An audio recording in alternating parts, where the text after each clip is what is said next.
Okay, let's talk about where we are so far. We have variables and objects. We have introduced, and just with those things alone, we were able to write programs that ran in seriatim, in other words, which ran line by line. Then we began to use the function boss statement, which allows us to wrap a segment of code inside of a function and to be able to call that function and alter the path of execution of our programs. So when you call a function, the function takes over, controls the program until it returns. Next thing we did is we learned about conditional logic.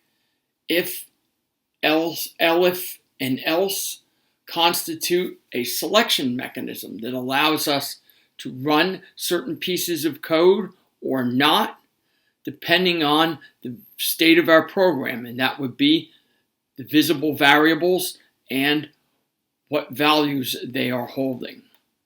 So far we have conditional logic and we have functions. And we also learned about recursion, which gives us a repetition mechanism.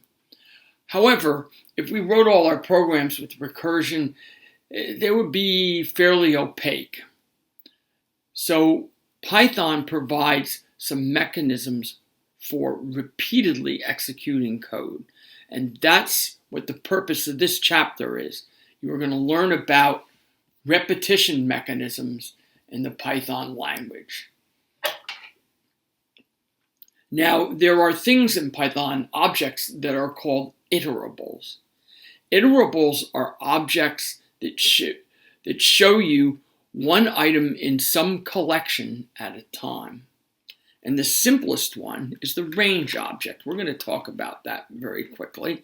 Okay, so I'm going to load up my Python here. And I'm going to say range of 10. You're going to look at it and ask what the heck is that?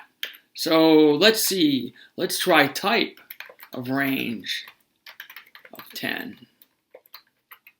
Oh, it tells me it's a range object. Also not very useful. However, if I take an iterable and cast it to a list, it will tell me what values are exposed. So the numbers 0 through 9 are exposed to us by this range object. So how do you get an iterable to do work? Well, you're going to learn a new language keyword. That language keyword is for.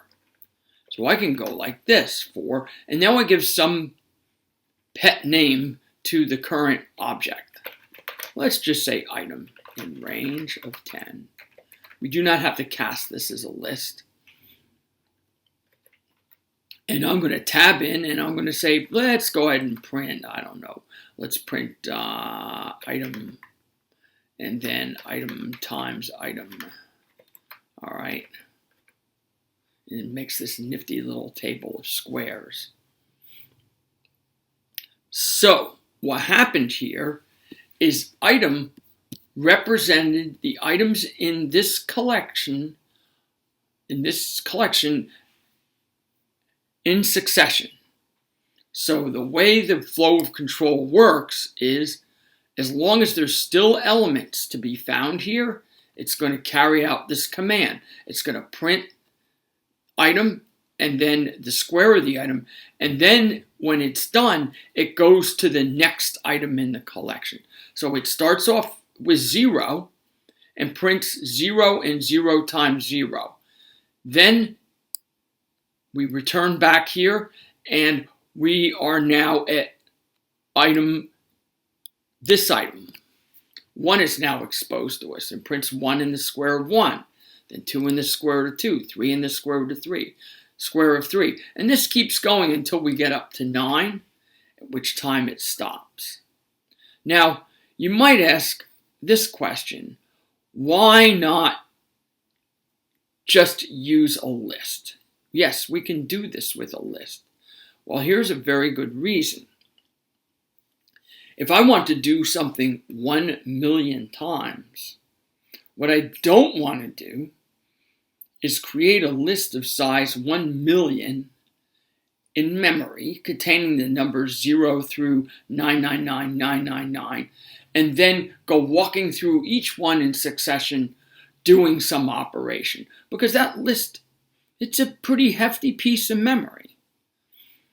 However, the range object is a fairly simple object. It's basically a rule, and it knows start at 0 and end before 10.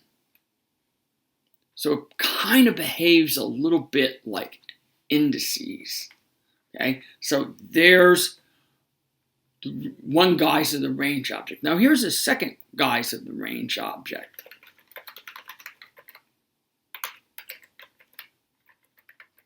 This one exposes values starting at 5 and ending before 10.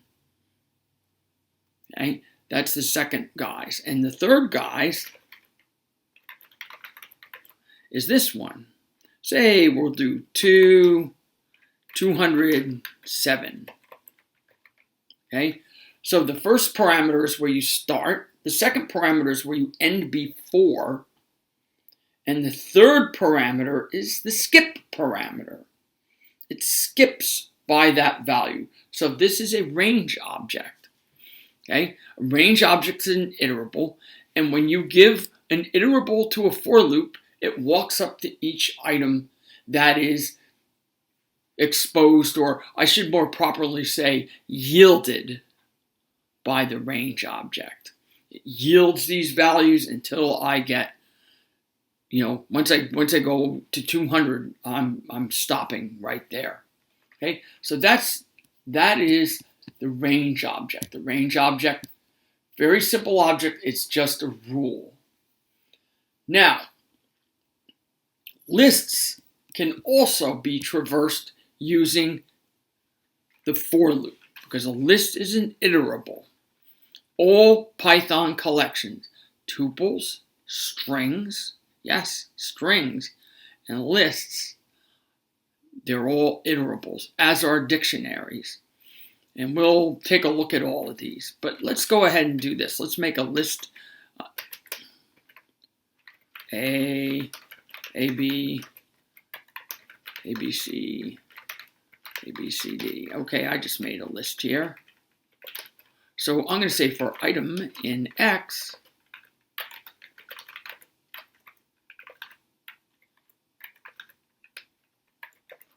print item.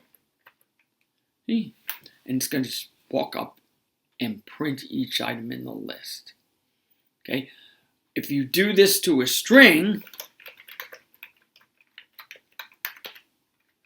all right, let's see what happens.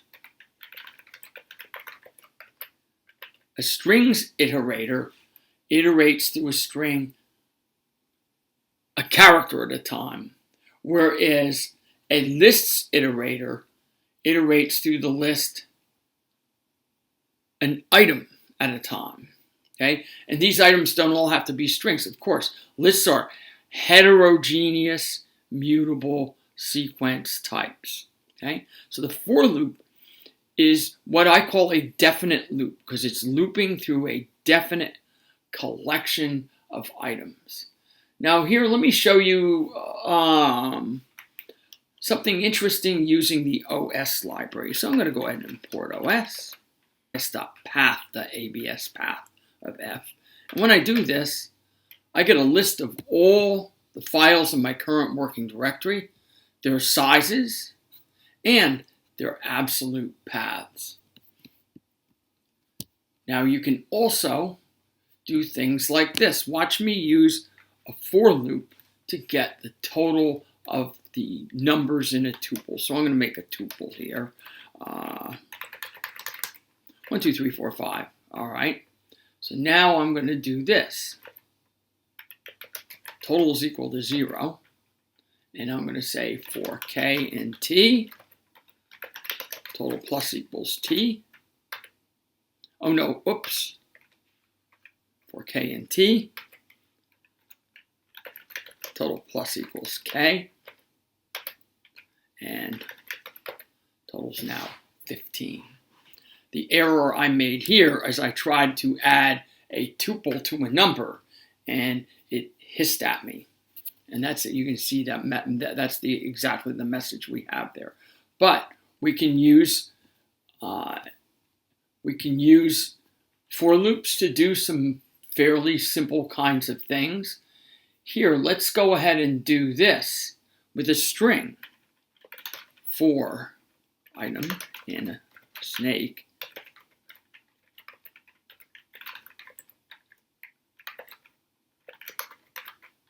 print item times 6. And you can see each of the characters was printed 6 times on its own line.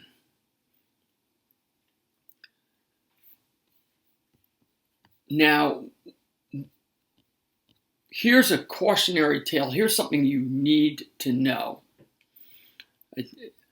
When the iterator serves the items up, when it yields the items in a collection, what is seen is a copy of that item.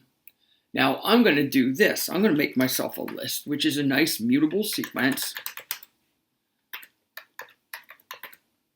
All right. And now I'm going to say for k in x, k is equal to 0. Whoops. So what I did is I got a copy of each of these items. I get handed a copy of those items. So I went ahead and reassigned the copy, but the original item in the list is left untouched. Now, if you want to zero out a list, here's what you can do. For k in range of len of x, all right? So for each index in the list, go to that index and set the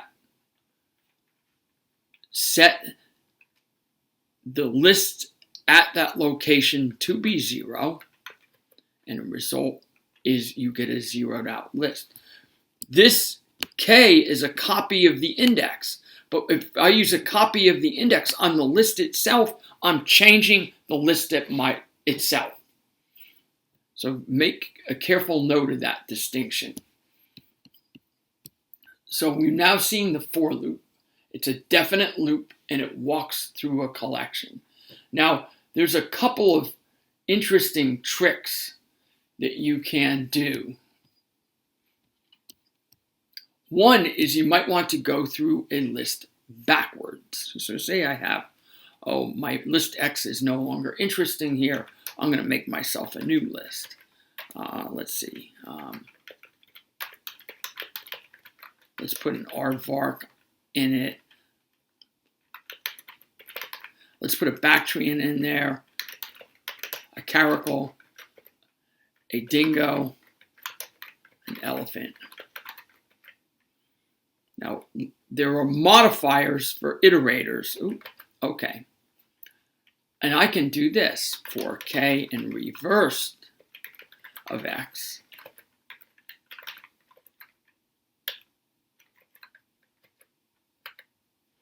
So reversed causes the iterator to iterate backwards.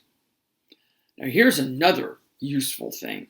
So one modifier of an iterable is reversed, and reverse turns things backwards. And here's another one that I find extremely useful.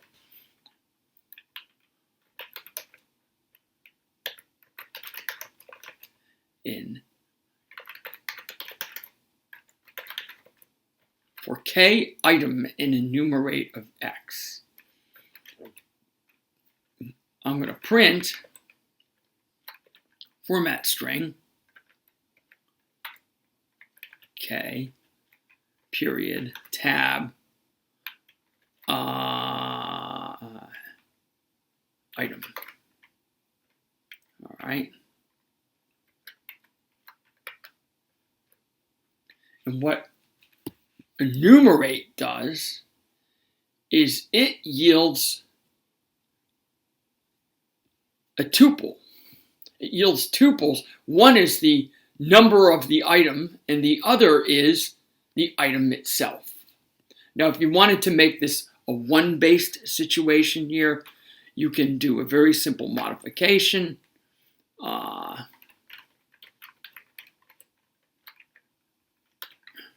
So if you want to start numbering at 1, you can do this. All right, instead of doing what we did, you'll come back in here and do the obvious thing, add 1, and then everything is listed in a nice numerical order. Okay, so there are modifiers, enumerate and reversed, which are very, very, very handy. Okay, so I think this is where I'll stop because I've done a lot of things today. And I'll ask you a couple questions. First of all, can you use reversed and enumerate on a range object? And secondly, can you list out my little list of animals here, except I want you to start with 5, 4, 3, 2, 1. Okay? 5, 4, 3, 2, 1. So can you think of maybe even 2 distinct ways to solve that problem? So next time, what I'll discuss is files. Opening files and writing to files and reading from files. And you'll see that there's a very strong connection between that and iteration structures in Python.